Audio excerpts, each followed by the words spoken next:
Hi guys, today I'm going to be reading you one of the first books that I've ever known, Peter Rabbit. This is my first video I've ever made, so it's going to be a little wonky, hasn't got editing in it, but I hope you like it.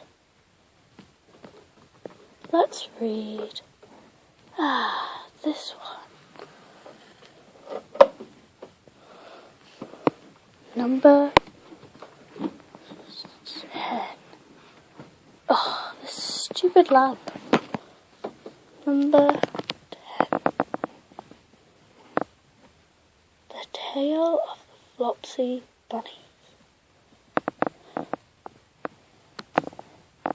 Read by Beatrix. Now that room is my little sister's. So, I can't read in that. Right, please turn the iPad around.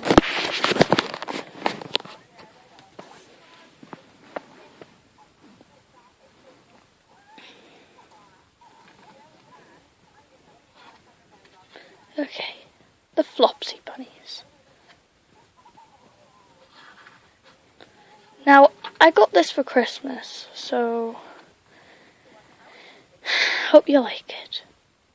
When Benjamin Bunny grew up, he married his cousin Flopsy.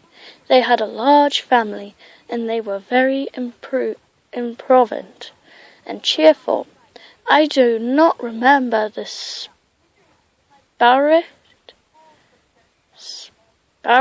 names of their children.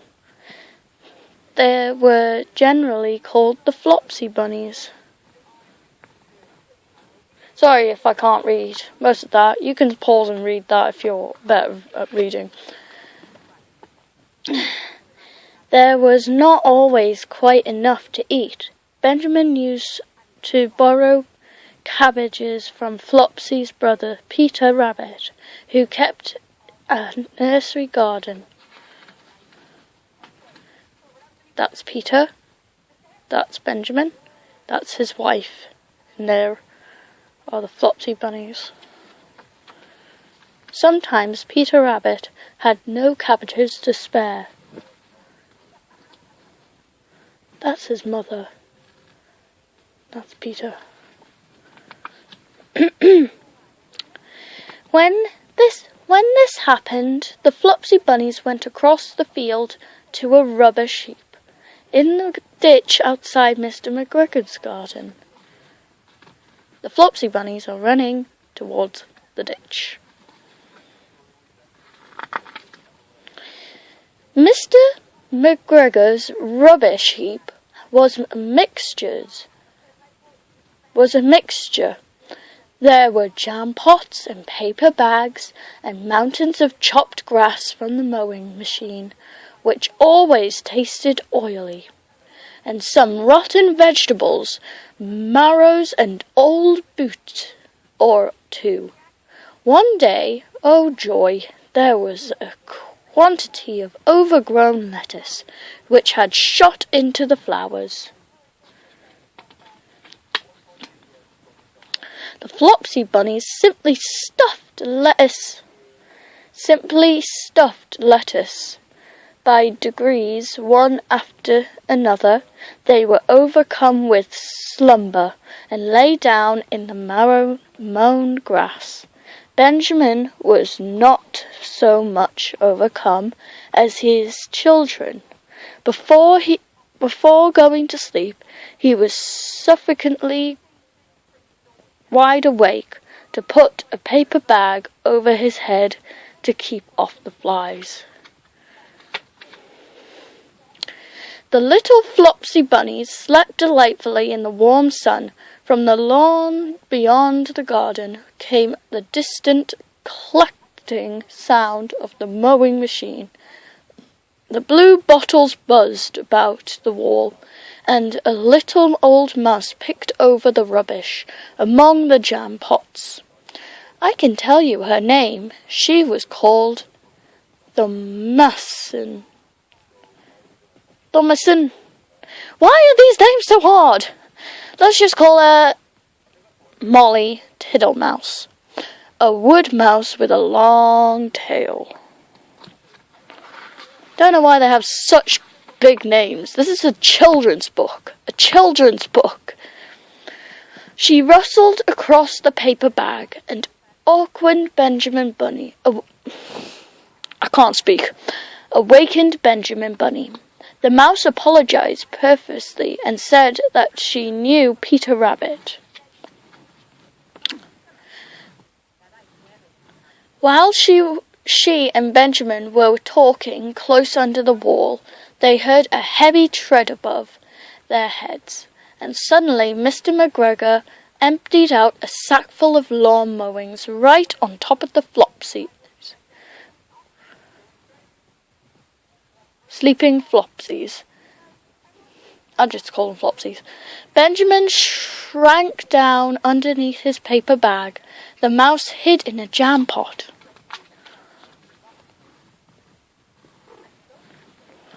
The little rabbits smiled sweetly in their sleep under the shower of grass. They did not awake because the lettuce had been so spasmodic that they dreamt that their mother, Flopsy, was tucking them up into a hay bed.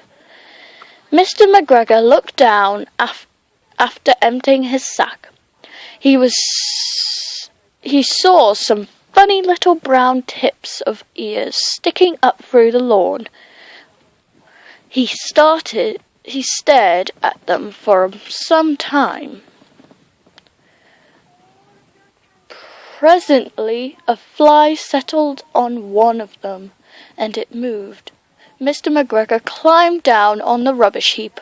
1, 2, 3, 4, 5, 6 little rabbits, said he, as he dropped them into his sack. The Flopsy bunnies dreamt that their mother was turning them over in bed. They stirred a little in their sleep, but still they did not wake up.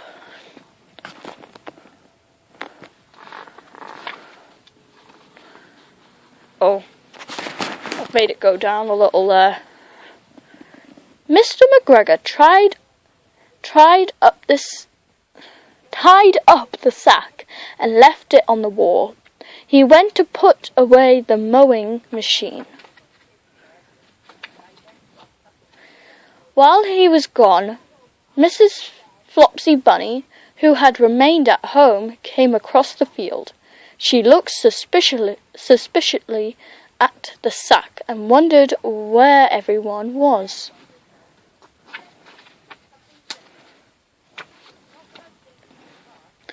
When the mouse came out of the jam pot and Benjamin took the paper bag off his head, and they told the delightful tale, Benjamin and Flopsy were in despair. They could not undo the strings, but Mrs. Tittlemouse was a resourceful person. She nibbled at the hole in the bottom of the corner of the sack. The little rabbits were pulled out and pinched to wake them. Their parents stuffed the empty sack with 3 rotten vegetables, marrows and old black Brussels, and 2 decayed turnips. That's them putting in the bag. I know I'm not showing you many pictures, it's just because I'm running out of time, because my iPad can't hold that much. Then they all hid under a bush and watched for Mr. McGregor. Mr. McGregor came and picked up the sack and carried it off. He carried it hanging down as if they were rather heavy. The Flopsy bunnies followed at a safe distance. they watched him go into the house, and then they crept up to the window to listen. Mr. McGregor threw down the sack of stone.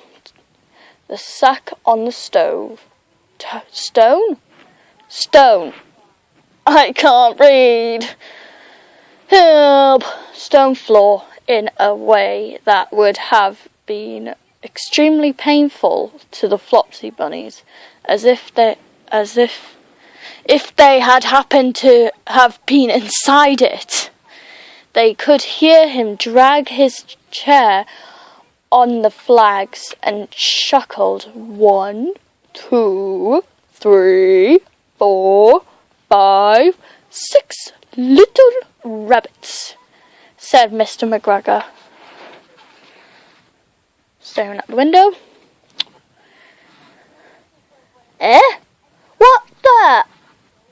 What's that? What have they been spoiling now? Cried Mr. McGregor. 1, 2, 3, 4, 5, 6 little fat rabbits, repeated Mr. McGregor, counting on his fingers. 1, 2, 3. Don't you be silly. What do you mean, you silly old man? In the sack. 1, 2, 3, 4, 5, 6, replied Mr. McGregor. The young Flopsy bunnies got upon the windowsill. So long! Mrs. McGregor took a hold of the sack and felt it. She said she could feel 6, but they must be old rabbits, because they were so hard and all different shapes. Not fit to eat, but the skins will do fine to line my old cloak. Line your old cloak, shouted Mr. McGregor. I shall sell them and buy myself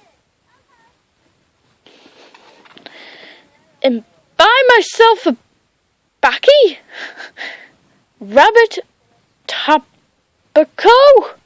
I shall skin them and cut off their heads. Terrifying. Why are the words so hard? This is for children. Mrs. McGregor untied the sack and put her hand inside. When she felt the vegetables, she became very, very angry. She said that Mr. McGregor had done it on purpose. So many pages. And Mr. McGregor was very angry too. One of the rotten marrows came flying through the kitchen window and hit the youngest Flopsy bunny and it was rather hurt. She or he, it's not in it. It has feelings, it has a life. God. Also this is how fuzzy my screen is. Look, fuzzy. Fuzzy, fuzzy, fuzzy. Focus. It might look stupid, but this is what my iPad does. It fuzzes up your hands. I think it's rather cool. Pixelated. Then Benjamin and Flopsy thought that it was time to go home. Mummy. That was my sound effects for the little Flopsy bunny. So Mr. McGregor did not get his tobacco, and Mrs. McGregor did not get her rabbit skins. But next Christmas, Molly Tittlemouse got a present of enough rabbit wool to make herself a cloak and a hood and a handsome muff and a pair of warm mittens. The end. And these are all the books that you can get. And that was the tale of the Flopsy bunnies. Now, I'm going to be doing more of them, as you can see in the other room. So, you need to subscribe and leave a like right now to hear more tales of Beatrice Potter. I hope you like the story, and I'm sorry if I was talking a lot of the time and my iPad's very fuzzy. It's just the screen, but I'm gonna have to use it from now on because I don't have those like fancy cameras that YouTubers have, and